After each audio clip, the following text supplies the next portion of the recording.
Le projet de loi des finances exercice 2026 a été jugé recevable hier mardi par l'Assemblée nationale.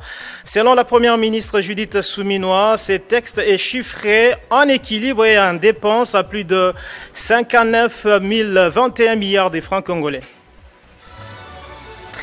Procès du braquage de Raobank sur la place Victor à Kinshasa. Le ministère public a requis mardi la peine de perpétuité contre Honorine Porsche, présumée auteur du braquage déjoué le 16 octobre dernier.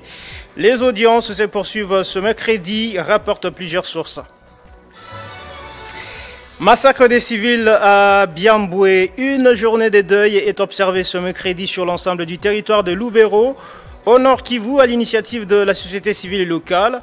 Elle vise à dénoncer les récentes tueries d'au moins 28 civils par les IDF. C'est l'heure du journal La Sûreté des 50. Bienvenue à tous à la une de l'actualité. Ouverture mardi à Kinshasa par le chef de l'État de la table ronde nationale sur l'emploi et l'entrepreneuriat des jeunes, consacrée à la réflexion et à la formulation de solutions concrètes en faveur de la jeunesse congolaise. Félix Tshisekedi a dans son discours indiqué que la présente table ronde a un objectif clair, mettre de l'ordre, de la cohérence et de l'ambition dans notre action pour l'emploi et l'entrepreneuriat des jeunes afin de bâtir une stratégie nationale unifiée, lisible, dotée des mesures concrètes, de ressources identifiées et de mécanismes de suivi. On l'écoute. C'est douloureux. Trop de jeunes Congolais, malgré leur talent, leur diplôme ou leur savoir-faire, restent sans emploi ou sous-employés. Trop de rêves se heurtent au mur du chômage, de la précarité et du manque d'opportunités. La crise de l'emploi des jeunes est structurelle. Inadéquation des formations, barrières d'accès au marché du travail, obstacles à l'entrepreneuriat et poids de l'informel. Face à cette réalité, nous n'avons pas le droit d'être indifférents, car un pays qui laisse sa jeunesse sans horizon est un pays qui prépare sa propre fragilité. À l'inverse, un pays qui investit dans sa jeunesse, qui libère son potentiel, bâtit une nation forte, stable et prospère. Depuis mon accession à la magistrature suprême, j'ai placé la jeunesse au cœur de la vision que je porte pour la République démocratique du Congo. Cette vision, réaffirmée et approfondie à travers les 6 engagements que j'ai pris devant le peuple congolais lors de ma prestation de serment pour mon second mandat, repose sur des convictions fortes. 1. Chaque jeune Congolais doit croire que le travail est possible dans son pays sans être condamné à l'exil, à l'errance ou au découragement. 2. L'entrepreneuriat doit devenir une voie normale, accessible et valorisée, pas une aventure réservée à quelques privilégiés. 3. L'État doit jouer pleinement son rôle de facilitateur, de régulateur et de catalyseur en créant un environnement propice à la création d'emplois et au développement des entreprises des jeunes. Je l'ai annoncé au sommaire, l'Assemblée nationale a déclaré mardi recevable le projet de loi des finances à exercice 2026, selon la chef du gouvernement Judith Suminwa, qui en a présenté la synthèse aux élus. Ce texte est chiffré en équilibre et en dépenses à plus de 59 021 milliards de francs congolais. Ce dernier a été renvoyé à la commission ECOFIN pour examen approfondi.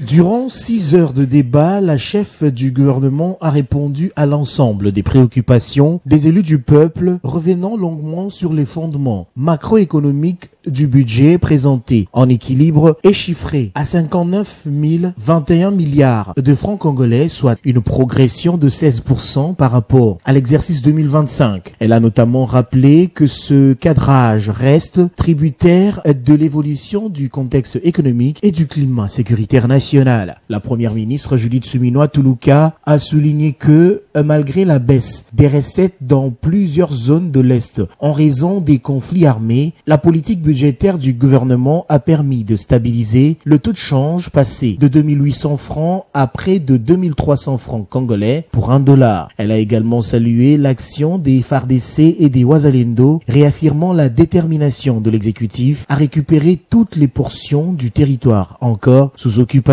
Le budget 2026 repose sur 5 priorités majeures que les députés nationaux ont scrutées en profondeur: sécurité et défense, 11 896 milliards de francs congolais pour renforcer les capacités des forces armées de la RDC et de la police, développement économique, agriculture, industrie et infrastructure, 11 972 milliards de francs congolais, incluant les projets énergétiques, structurant la mécanisation agricole et la poursuite du programme des 145 territoires, éducation, 6 657 milliards de francs congolais pour consolider la gratuité scolaire et poursuivre la construction et la réhabilitation des écoles, santé, couverture santé universelle, 5 579 milliards de francs congolais avec un accent sur les soins matériels, néonatales et la lutte contre les endémies, protection sociale, 211 milliards de francs congolais pour les pensions, retraites et l'assistance aux déplacés internes. La chef du gouvernement a par ailleurs détaillé la structure interne du budget, 53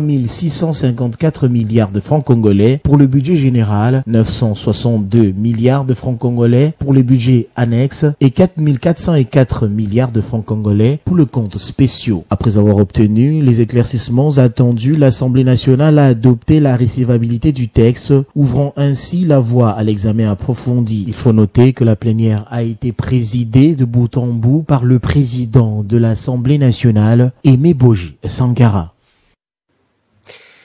Dans l'actualité également, le gouvernement congolais a prolongé de 6 mois les classements en zone rouge de plusieurs sites miniers dans les territoires de Massissi au nord Kivu et de Kaleye au sud Kivu. Ces sites situés dans des zones contrôlées par la FCM23 restent interdits d'exploitation. 38 sites miniers en RDC sont concernés. Il s'agit des gisements riches en coltan, en cassitérite et en wolframite. En justice, le ministère public a requis mardi la peine de perpétuité contre Honorine Porsche, présumé auteur du braquage déjoué le 16 octobre dernier à l'agence Rawbank Victoire à Kinshasa. Selon les réquisitoires prononcés par l'auditeur militaire lors de l'audience publique devant le tribunal militaire de Kinshasa-Gombe, 4 co-accusés risquent quant à eux la peine de mort. Les audiences se poursuivent ce mercredi, rapportent plusieurs sources. Mise en œuvre de la réforme de l'administration publique, le vice-premier ministre en charge de la fonction publique séjourne à Kananga, chef-lieu de la province du Kasaï central. Il s'agit d'une mission de sensibilisation des agents et fonctionnaires de l'État sur les différentes réformes engagées. Occasion faisant les larrons, le VEPAM Jean-Pierre Liaou a procédé à la pose de la première pierre pour la construction du siège provincial de la SANSAP. Le vice-premier ministre, ministre de la fonction publique, Jean-Pierre Liaou, poursuit sa tournée de terrain dans le cadre de la mise en œuvre de la réforme de l'administration publique. Ce lundi 17 novembre 2025, il a foulé le sol de Kananga, chef-lieu du Kasaï central. Accueilli avec ferveur par les autorités locales, les agents publics et la population. Objectif principal de cette mission, sensibiliser les agents et cadres de l'administration publique aux différentes réformes engagées par le gouvernement de la République. Je suis venu pour sensibiliser les agents et fonctionnaires de l'État sur les différentes réformes que nous portons actuellement à la demande de son Excellence Monsieur le Président de la République afin de redresser notre administration publique. Le vice-premier ministre Jean-Pierre Liaou a appelé à un engagement collectif pour réussir cette réforme qui vise à moderniser l'État et à replacer le fonctionnaire au cœur du service public. Le président de la République nous a demandé de mettre sur pied un système de sécurité sociale garantissant la dignité et l'honneur à chaque fonctionnaire, après sa carrière. Et c'est ce que nous avons fait à travers le renforcement de la CENSA, la Caisse nationale de sécurité sociale des agents publics de l'État. Cette démarche s'inscrit dans la vision du chef de l'État Félix-Antoine Tshisekedi Tshilombo pour une administration performante, responsable et proche du citoyen. Nous avons compris qu'il y a beaucoup d'avantages, même quand quelqu'un va aller dans la retraite, il y a beaucoup d'avantages qu'il va gagner juste après sa retraite. Nous sommes satisfaits en tant qu'agents de l'État responsable de tout ce qui s'est passé vraiment aujourd'hui. Au Nord Kivu, la synergie des mouvements de pression de Lubero, une structure de la société civile, a décrété une journée de deuil ce mercredi sans activité pour honorer les victimes des attaques des rebelles IDF. Elle appelle les autorités à prendre des mesures urgentes pour garantir la sécurité de la population. Rappelons que le week-end dernier, au moins 30 personnes ont été tuées lors d'une attaque contre une maternité dans la zone. L'élite de Kambové, dans la province du Haut-Katanga, a organisé samedi dernier un week-end scientifique dit d'exceptionnel autour du thème Kambové et des mines. Quelle retombée en présence du ministre provincial des Mines, Lucien Loumano. Plusieurs recommandations ont été formulées en vue de booster les développements du territoire des Kambové. C'est autour du thème Kambove et ses mines, quelle retombée, que l'élu de Kambove a réuni samedi les autorités politico-administratives, les organisations de la société civile et structures de la jeunesse. Motif, réfléchir ensemble sur cette question dans le souci de booster le développement du territoire de Kambove, comme le veut le ministre provincial des Mines et élu de cette circonscription, Lucien Loumano, qui a représenté le gouverneur Martin Kazembe empêché. La salle des fêtes de l'église catholique, paroisse Saint-Pédis, a servi de cadre pour abriter cet atelier qui a débuté par l'hymne national, le mot de bienvenue du président de l'organisation, suivi de la prise de parole du ministre provincial des Mines, qui dans son exposé, Lucien Loumano, a accordé une importance particulière à cette journée scientifique qui est une opportunité pour que la population de Kambove reprenne son destin en main. C'est une opportunité, je dirais, pour moi et pour toute la population de Kambove de réfléchir, de reprendre son destin en main, pour que désormais nous ne soyons pas ceux qui pleurent, mais ceux-là qui doivent décider sur leur sort. La révérence minière au niveau de Kambove. Le rapport à ma disposition montre que sur les 4 ans, à partir de 2022 jusqu'à 2025, même si ce n'est pas encore totalement avec, c'est à peu près 69 millions qui ont été perçus. Le professeur Wachimuka Jean, doyen de la faculté des droits à l'université de Kolwezi et secrétaire général académique à l'université de Likasi, a à son tour abordé la responsabilité sociétale des entreprises. Puis après, Lucien Kalend, assistant à l'université Mulunguisha, a édifié l'assistance sur les retombées économiques avant un travail en groupe dont chaque groupe devrait produire quelques recommandations qui seront mises en commun et soumises aux décideurs par les comités organisateurs. Les participants expliquent ici les recommandations retenues dans leurs groupes respectifs. Nous ne pouvons que recommander aux autorités et à ceux qui détiennent le pouvoir de pouvoir toujours consulter la population avant de réaliser n'importe quel projet parce que la population a des attentes. Un autre atelier est donc prévu le mois prochain, une annonce faite par le ministre provincial Lucien Loumano par les billets de Gauthier Kiobois, président de l'élite de Kambove.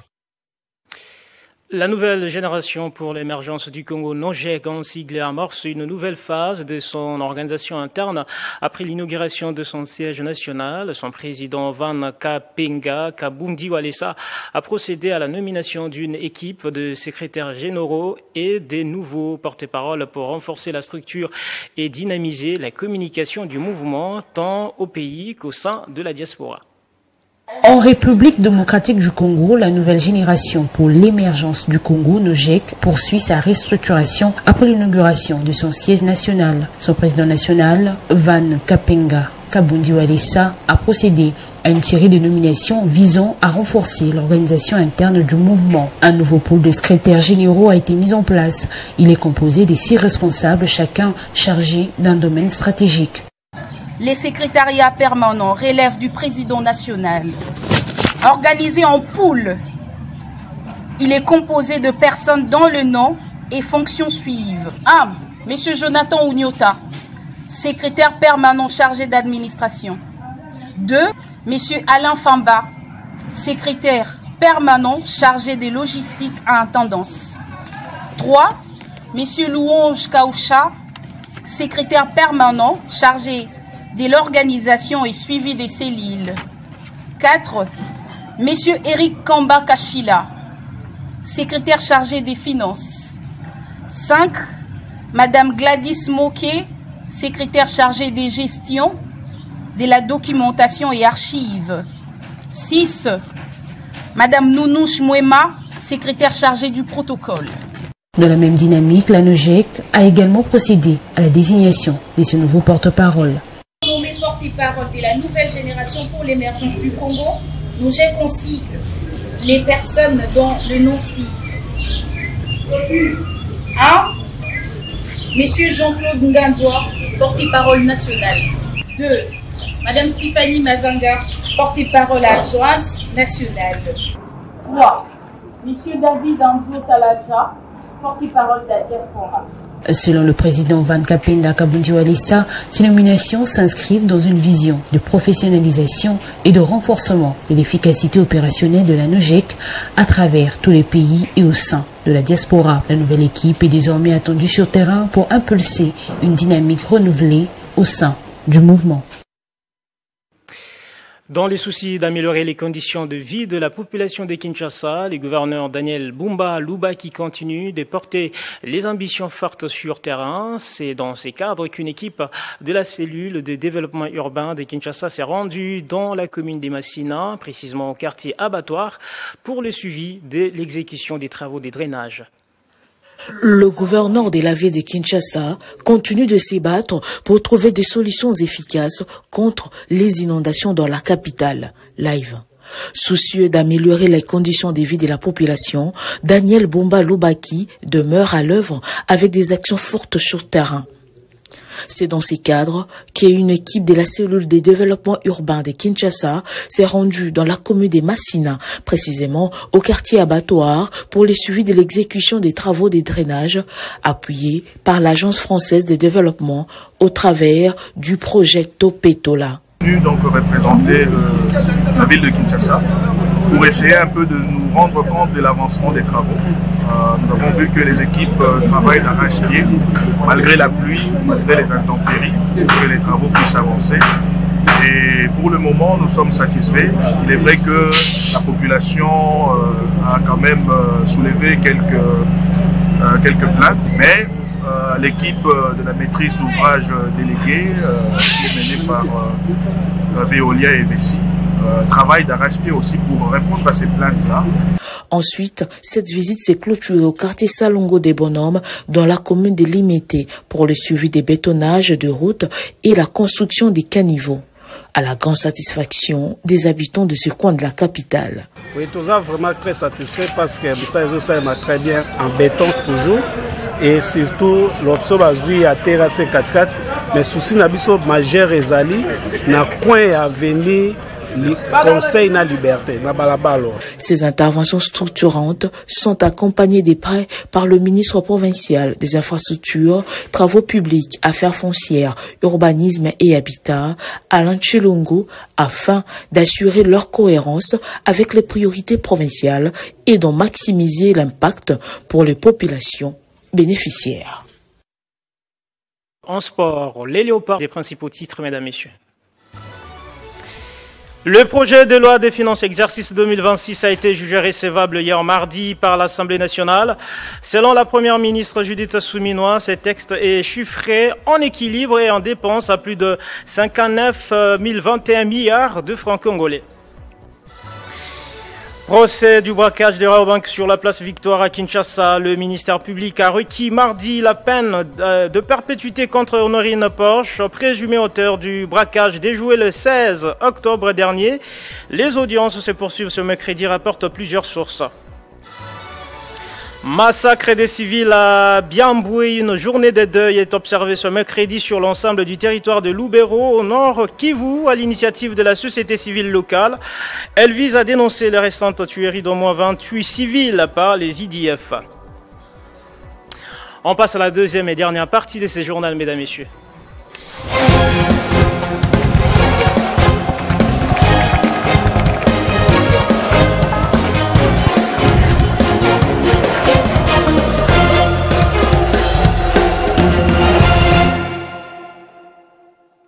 Et pour cette revue de presse, Joël Isilona m'a rejoint. Bienvenue, bonjour Joël. Merci, bonjour Héritier et bonjour également à tous ceux qui nous suivent de partout. Assemblée nationale, Judith Souminois présente un budget 2026 de 59 021 milliards de francs congolais pour renforcer la sécurité et le développement. Alors, Héritier Ntamboa, les médias congolais ont largement relayé ce mercredi la présentation par la Première ministre de la loi de finances 2026 devant l'Assemblée nationale au Palais du Peuple. Le projet budget évalué à 59 021 milliards de francs congolais marque une progression de 16% par rapport au budget rectificatif 2025, en débutant avec Info 27 qui souligne que ce document traduit la volonté du gouvernement de consolider la sécurité, le développement économique et protection sociale tout en maintenant l'équilibre financier.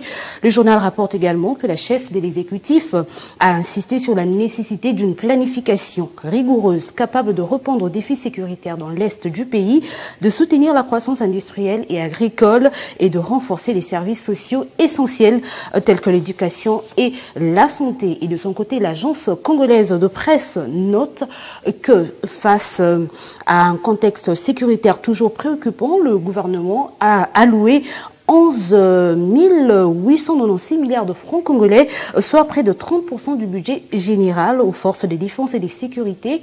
Selon l'agence, ces crédits permettront de renforcer l'équipement militaire, d'améliorer la logistique et d'assurer une meilleure prise en charge du personnel des forces armées et de la police. Et dans la même veine, le journal Le Phare rappelle que le projet de budget s'inscrit dans la vision du développement et de l'émergence prônée par le président Félix Tshisekedi. Le quotidien indique par ailleurs qu'il met en avant 3 axes majeurs, la sécurité, l'économie et le social.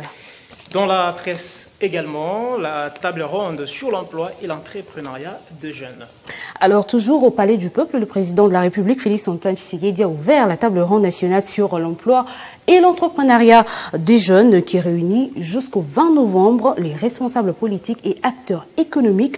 Selon le média en ligne 7sur7.cd, le chef de l'État a invité les participants à cette table ronde à proposer un cadre stratégique national unifié et réalisé, axé sur 2 secteurs prioritaires. Félix Tshisekedi a insisté sur la nécessité de rendre la création d'entreprises simple, rapide et abordable et de promouvoir l'entrepreneuriat des jeunes dans tous les pays, notamment les métiers émergents. Et au journal Info 27 de conclure que dans un contexte où 60% de la population congolaise est jeune et confrontée au chômage et au manque d'opportunités, le président a donc défini un objectif clair, faire de la jeunesse un moteur de développement en valorisant l'entrepreneuriat. Vous atterrissez avec ces sujets, je vais le lire. En justice, le ministère public a requis une peine de servitude pénale à perpétuité à l'encontre d'Honorine Porsche. Servitude pénale à perpétuité, c'est le réquisitoire du ministère public contre Honorine Porsche, accusée d'avoir participé à un braquage visant une banque à Kinshasa. Hier mardi, devant le tribunal militaire du camp Lufungula, le parquet a affirmé détenir des preuves de son implication dans un réseau criminel. Selon le média en ligne powermedia.net, cette requête illustre la fermeté de la justice militaire face aux actes menaçant la sécurité des institutions financières. Le verdict sera donc rendu lors d'une prochaine audience. Voilà qui met fin, Héritier Ntamboa, à notre revue de presse de ce jour. Merci beaucoup, Joël Isilona, pour cette brillante présentation. C'est moi qui vous remercie. Fin complète de cette session d'information. Merci de l'avoir suivi. Ne nous quittez pas, restez avec nous, messieurs et dames.